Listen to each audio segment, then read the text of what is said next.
Aha, Netzwerkverbindung fehlgeschlagen.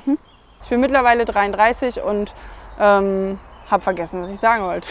Wenn einen der Blockwart nicht sehen kann. Oder war eine Maus. Es ist schwer, die Sätze zusammenzukriegen. Nee, ich streich das. Es gibt keinen Tipp. Das muss ich anders sagen. Das können wir nicht in dem Video lassen. Ich reise als Frau allein in meine Minicamper und ob ich keine Angst habe, ob das nicht gefährlich ist, was ich, wenn ich Angst habe, dagegen mache und wie die erste Nacht war, das erzähle ich euch jetzt.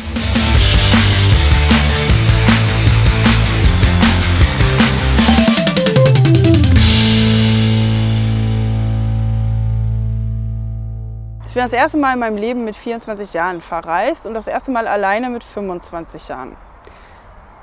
Ich hätte nicht gedacht, dass das mein Leben so verändern würde, aber das hat es. Seitdem kann ich eigentlich nicht mehr aufhören zu reisen. Ich mache das am liebsten alleine, maximal mit einer anderen Person und auch wirklich nur dann, wenn der Reisestil zu dem passt, wie ich gerne so unterwegs bin. Ich bin mittlerweile 33 Jahre alt und alleine reisen bedeutet für mich etwas Magisches und Alleinsein. Alleine reisen ist gewissermaßen surreal, denn einem passieren die ganze Zeit die unglaublichsten, wunderbarsten, tollsten, manchmal auch nicht so schönen Sachen. Und man hat niemanden, mit dem man das teilen kann, die allermeiste Zeit. Manchmal fühlt man sich auch einsam, das ist auch okay.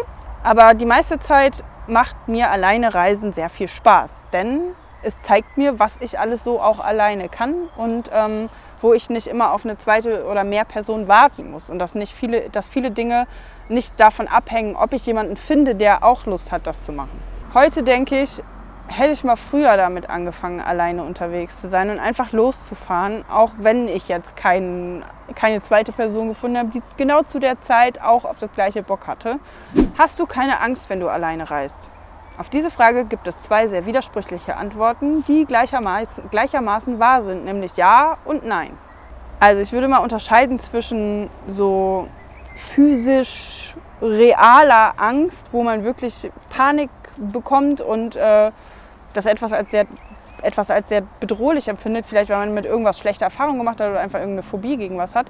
Und der Angst, die so eher ein mulmiges Gefühl ist, weil man plötzlich an Horrorfilme denken muss, die man geguckt hat oder so. Und wo man aber, wenn man es ein bisschen einordnet, rational bleibt, in Kontext setzt, dass man dann aber schon wieder runterkommt. Ich gehe die meiste Zeit auch nachts alleine nach Hause. Das kann aber an manchen Tagen sein, wenn ich mich jetzt gerade nicht so toll fühle, dass ich dabei telefoniere, einen Schlüssel in der Hand habe, einen anderen Weg gehe, wo mehr Licht ist oder so. Andererseits würde ich niemals alleine in den Wald gehen, weil ich unfassbar viel Schiss habe. Wenn irgendwas ganz bewachsen und nah an mir dran ist, weiß ich auch nicht. Und letztendlich könnte man ja sagen, es passiert nicht unbedingt viel mehr im Wald, als wenn ich jetzt nachts alleine nach Hause gehe. Von daher ist Angst in dem Punkt einfach auch was Subjektives und für jeden ein bisschen was anderes. Genau wie man im echten Leben da draußen jederzeit sich daran erinnern muss, bescheuerten Situationen vielleicht manchmal einfach aus dem Weg zu gehen, nicht bei jedem Quatsch irgendwie blindlings reinzulaufen, ist das Gleiche beim Alleinreisen oder Zeit in einem Minicamper verbringen, gilt das Gleiche. Man muss nicht an jedem Platz bleiben, wo komische Gestalten abhängen oder wo man ein mulmiges Gefühl hat und sollte da vielleicht einfach genauso verfahren, wie man das draußen, wenn man unterwegs ist, auch tun würde. So, wie war die erste Nacht? Die erste Nacht alleine draußen war nicht die gruseligste Nacht und die erste Nacht draußen habe ich auch nicht alleine verbracht. Ich hatte mir ein Wohnmobil ausgeliehen und war mit einer Freundin unterwegs und das war von den Geräuschen her das gruseligste ever. Wir hatten so einen Joghurtbecher, Alkoven, Weißmöbel und standen wirklich sogar noch vor dem Haus meiner Schwester in so einer Straße, ganz gediegene Wohngegend und so, jeder kennt jeden, keine Großstadt und standen sogar in der Nähe von einer Laterne und in der Nähe von einem Baum. Ich weiß nicht, wie dieses Wohnmobil es geschafft hat. Es hat nachts ein Konzert an gruseligen Geräuschen abgefeuert, dass ich dachte, es muss sich definitiv jemand gerade an diesem Wagen zu schaffen machen. Ich konnte aber aus dem Fenster oben rausgucken und konnte sehen, da ist niemand. Trotzdem gingen die Geräusche weiter. Wir sind zwei erwachsene Frauen, wir hatten beide sehr viel Schiss. Einfach weil die Geräusche so anders waren. Das ist in dem hier ein bisschen anders und dementsprechend war die erste Nacht in dem Minicamper auch anders. Die Geräusche waren viel weniger, ich kannte mein Auto, habe vorher auch schon viel mehr Zeit da drin verbracht Und das Einzige, was sozusagen da war, war ein generelles mulmiges Gefühl, weil man bei einem Wohnmobil das Gefühl hat, du hast viel, viel größere Wände, du hast viel, viel mehr Raum um dich und wie so eine Art Panzer und du bist weniger angreifbar. Bei so einem kleinen Auto ist, mal angenommen, irgendjemand steht neben dem Auto und will da rein oder sowas oder kriegt halt mit, du bist da drin, ist der dir sofort sehr viel näher und kann in dem kleinen Raum, du hast halt nicht so viele Möglichkeiten, irgendwo anders hinzugehen oder so. Die erste Nacht war auch noch dazu sehr, sehr kalt. Und es waren nicht so viele Leute unterwegs. Ich stand an einem Ort, wo ich mir nicht sicher war, ob in den Wagen, die neben mir standen, da standen noch 2 andere, ein Transporter, ein Wohnmobil und ich war mir nicht sicher, ob da überhaupt jemand drin ist. Später hat sich herausgestellt, es war niemand drin. Also ich hätte die Musik ruhig lauter drehen können und so abends hätte keine Rücksicht auf die Nachbarn nehmen müssen. Und ich habe an dem Abend eine Videokonferenz mit Freunden noch gehabt, die wir regelmäßig hatten und habe danach ein bisschen Netflix geguckt und dann war der Drops gelutscht. Das heißt, das Einschlafen war halt so ein bisschen ungewohnt, aber nicht schlecht. Bisschen kalt vielleicht. So, es gibt 3 Situationen, die wirklich gruselig waren, aus sehr, sehr unterschiedlichen Gründen. Die erste Situation war, als ich in so einem Wald, also schon auf einem befestigten Parkplatz, aber Wanderparkplatz im Wald, kein offizieller Parkplatz, aber schon inoffiziell. Und da lief nachts offenbar ein Tier über das Auto. Und zwar habe ich dann irgendwie kurz nach Mitternacht so die Pfoten tapsen gehört, wie es ganz schnell einmal überall über die Karosserie lief. Und von der Intensität der Geräusche wusste man schon, das ist jetzt nicht irgendwie nur ein Vogel oder so, aber auch kein riesiges Wildtier, also irgendwie vielleicht ein Marder oder ein Waschbär oder sowas. Konnte ich natürlich nicht sehen, es war dunkel, ich hatte Vorhänge vor und es hörte sich zwar komisch an, aber da konnte man den Verstand einsetzen. Ist nichts Schlimmes, kannst du weiter schlafen. Das Einzige, worüber ich mir Sorgen gemacht habe, war, wenn es ein Marder ist, dass er an nichts rumknabbert und ich nächsten Morgen da Flüssigkeit verliere oder so unterm Auto. Dann gab es dieses Wochenende eine Situation, die ich definitiv unter dem Schlagwort gruselig führen würde, auch wenn sie mir im klassischen Sinne keine Angst gemacht hat. Es gab ein Treffen am Samstag von ein paar Mädels aus einer Facebook-Gruppe, die Van Love Girls, und zwar genau die hier aus meiner Region auch kommen. Da hatten wir uns verabredet auf einem Parkplatz, letzte Reihe von dem Schwimmbad. Und ich bin eine Stunde eher hingefahren, weil ich vorher noch Mittagessen kochen wollte und war da mit dem Wagen. Hatte die Heckklappe auf, hatte die Theke draußen, hatte da meine Kaffeetasse und so stehen und war da im Auto und irgendwo in der Reihe stand noch ein Transporter, da war aber niemand drin und das war auch ziemlich weit weg. Und da kannst du halt auch in der Gegend spazieren gehen, kannst Gastronomie besuchen und so. Das heißt, das gab Gründe, warum das schon so okay war, dass da einfach so ein Wagen stand. Und habe das jetzt nicht so weiter beachtet. Ab und zu kamen immer mal Fahrradfahrer, Fußgänger. Plötzlich kamen aber 2 Autos und die haben sich dann nicht so ordentlich in die Parkbuchten gestellt, sondern quer hintereinander zwischen mich und dem blauen Transporter. Habe dann da trotzdem nicht weiter hingeguckt, gab ja noch genug Parkplätze und dauerte ja auch noch ein bisschen, bis die anderen kommen würden. Und so 10 Minuten später habe ich noch mal so kurz aus dem Fenster geguckt und habe gesehen, dass die sich da umarmen und ich dachte, naja, vielleicht irgendjemand, der eine junge Liebe, irgendjemand, der eine Affäre hat, sich da jetzt heimlich auf dem Parkplatz trifft oder so. Habe das nicht weiter beachtet.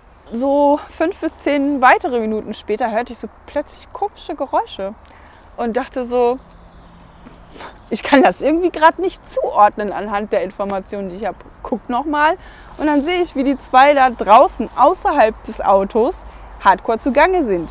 Ihr T-Shirt oben und er da, gab alles. Und ich dachte, mein Gott, die haben nicht mitgekriegt, dass ich hier drin bin. Ich muss mich irgendwie bemerkbar machen.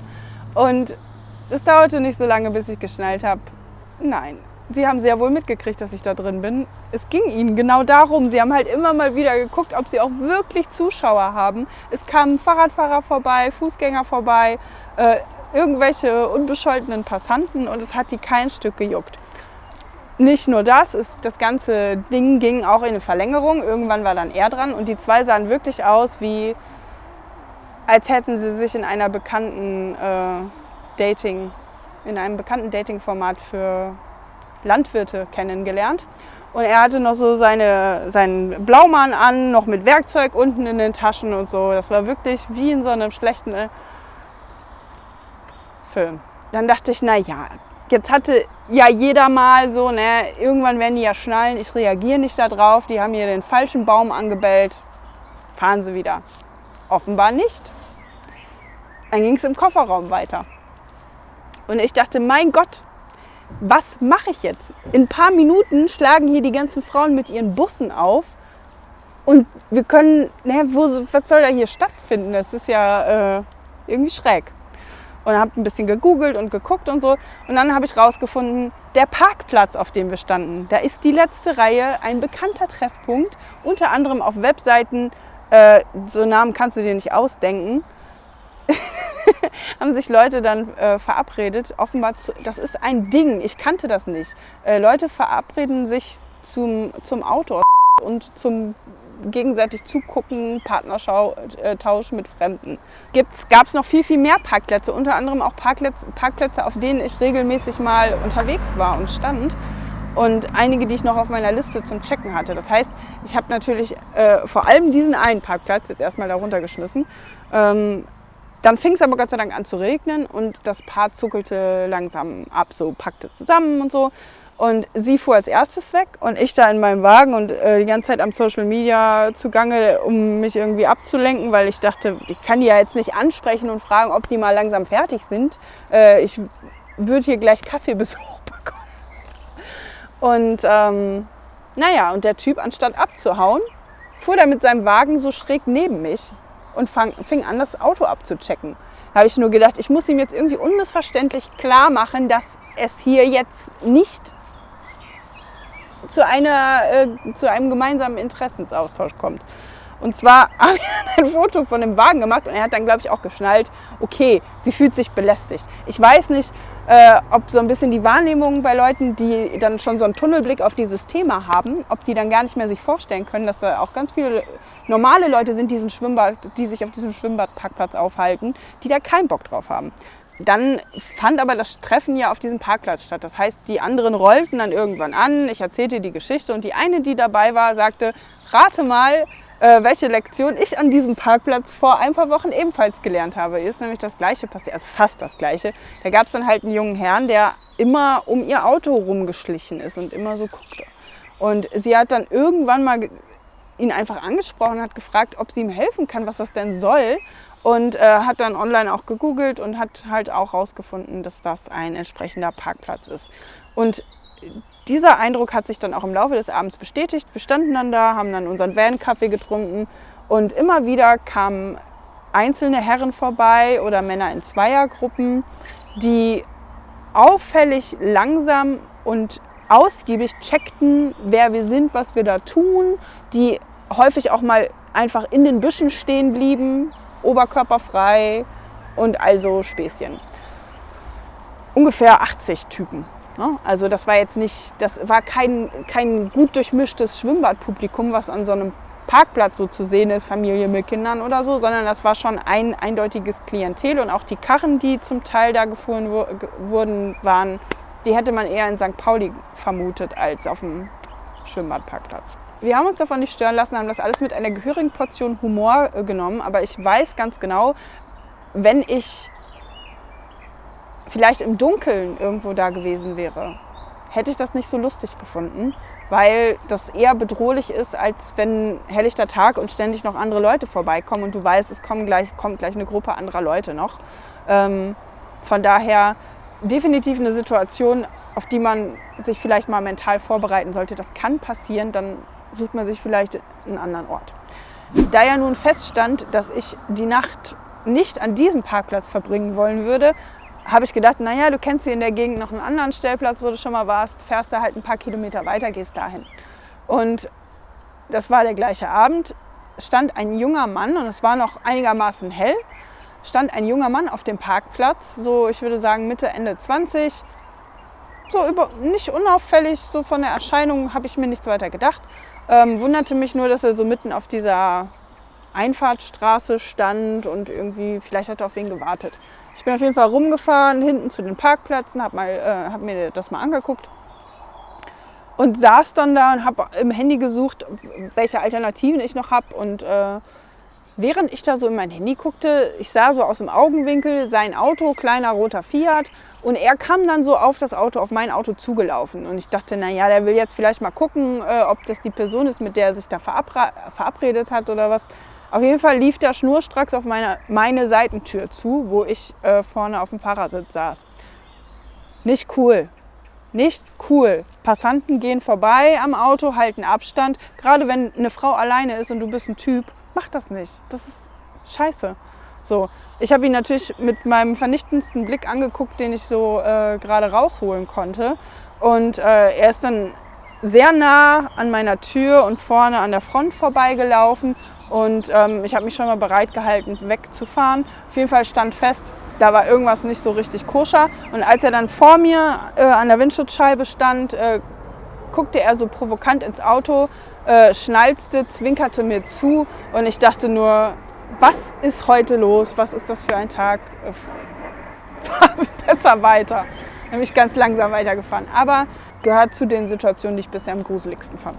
Worauf achte ich, wenn ich nachts irgendwo alleine unterwegs bin oder als Frau alleine unterwegs bin mit dem Wagen? Kann ich notfalls gut wegfahren. Das heißt, hat man schon tausendmal gehört, ich stelle mein Auto so hin, dass ich nicht gerade mit der Nase eingeklemmt zwischen anderen Autos bei irgendwelchen Hecken oder sonst wie, wo ich erst 3 Jahre manövrieren muss, sondern so, dass ich bequem, ohne Probleme wegfahren kann. Ich kann in dem Auto, wenn irgendwas sein sollte, von hinten immer nach vorne auf den Fahrersitz, der ist immer frei, da wird nichts zugeschmissen mit Rucksäcken oder so. Ich weiß immer, wo mein Autoschlüssel ist. Ich weiß, wo ich mein Licht habe. Ich weiß, wo meine Schuhe sind.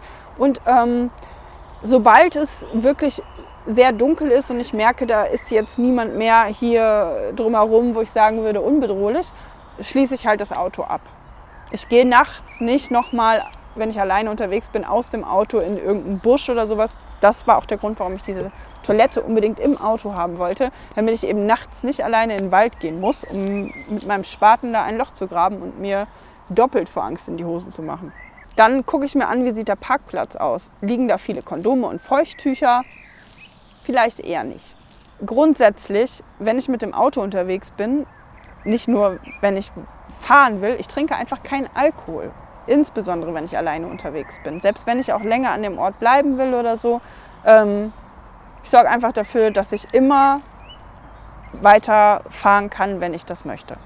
Dann frage ich mich bei jedem Parkplatz und Ort auch, wer ist noch da zu erwarten? Es gibt bestimmte Parkplätze, da ist ein McDonald's in der Nähe, da hängen die Jugendlichen ab, die treffen sich da, quatschen. Es gibt Parkplätze, wo Drogengeschäfte stattfinden. Für alles gibt es Orte, die besonders häufig für das eine oder das andere benutzt werden. Und wenn ich irgendwelche Hinweise darauf finde, dann ordne ich das auch eher in die Kategorie Weiterfahren ein. Ich meide Plätze, wo ich betrunkene Männer sehe oder trinkende Männer, beziehungsweise ich beobachte die. Wenn die alleine sind, ist das noch was anderes, aber wenn ich Gruppen von betrunkenen Männern habe, kommt das nicht in Frage. Was tust du dagegen, wenn du Angst hast? Wenn du doch mal Angst hast? Türen zumachen, mein Umfeld beobachten, ja, da mache ich so einen auf Robot-Oma und gucke immer durch den Vorhang. Mache ich mittlerweile nicht mehr, war so eher die ersten Nächte, dass ich dann halt genau wissen wollte, was passiert da um mich. Mittlerweile denke ich mir, benimm dich einfach so, wie du dich zu Hause in deiner Wohnung benimmst und die Wahrscheinlichkeit ist eh gering und wenn doch, wirst du es schon mitkriegen. Eine Bekannte hat letztens den schönen Satz gesagt, wenn Gott dich holen will, dann holt er dich auch vom Klo. Heißt natürlich nicht, dass man komplett dumm einfach nichts dagegen tun soll, aber ihr versteht ja, was ich meine.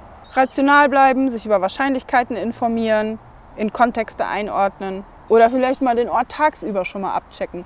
Ein guter Trick ist auch immer so einen Alternativplatz zu haben. Wenn ich denke, ich habe keine andere Wahl und ich muss jetzt an dem Ort bleiben und ich fühle mich da scheiße, ist es nicht cool, sondern einfach tagsüber mal gucken, wie sieht der Ort aus und gibt es hier noch irgendwo in der Nähe einen, auf den ich ausweichen kann. Eine Frau, die ich kennengelernt habe, die auch ihr Auto die ist auch mit einem Kombo unterwegs und die hat einen schönen Satz gesagt: Nur derjenige, der in den Wald oder in die Dunkelheit hineingeht, hat Angst. Derjenige, der schon drin ist, nicht. Das heißt, wenn man einmal an einem Platz steht und da ist dunkel, bist du eher derjenige, der Faktor X ist, falls irgendwer ankommt. Die wissen ja nicht, wer drin ist. So eine kurze Geschichte fällt mir dazu noch ein. Ich kam irgendwann mal auf einen von den Plätzen, wo ich schon häufiger mal war und den ich ganz gut kenne.